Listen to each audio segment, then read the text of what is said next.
اور ناکھا کو اپنی جگہ لینے پر مجبور کر رہی تھی۔ میں آپ سے گزارش کرتا ہوں کہ ادب کے ساتھ علماء کے بیان کو بیداری کے ساتھ سماعت فرمائے۔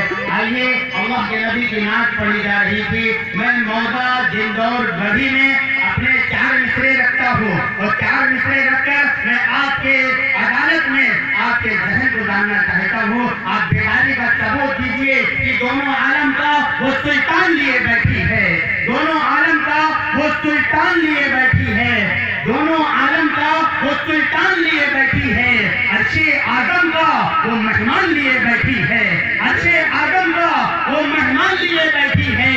اور بی بی مریم کو ملے صاحب انجیل مگر، بی بی مریم کو ملے صاحب انجیل مگر، آمینہ گود میں قرآن لیے بیٹھی ہے۔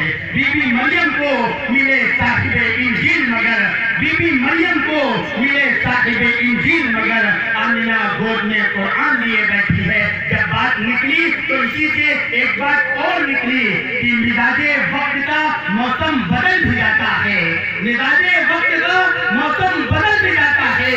گھٹا کو چیر کے سورج نکل بھی آتا ہے، گھٹا کو چیر کے سورج نکل بھی آتا ہے۔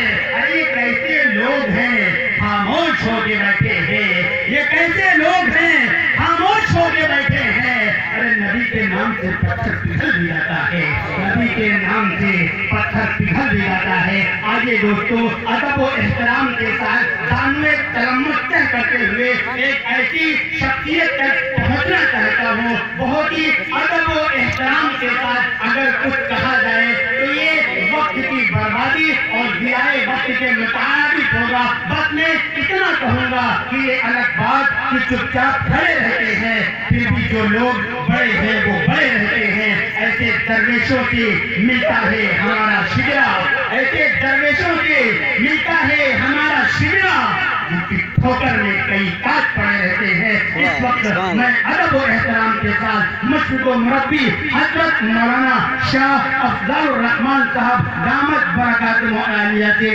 بہت احترام التماس کر رہا ہوں، گزارش کر رہا ہوں، آپ تشریف لائیں اور اپنے کلمات عالیہ اور ناصحانہ کلمات مواعظ حسنہ سے ہم تمامی سامعین کو مستفید کریں۔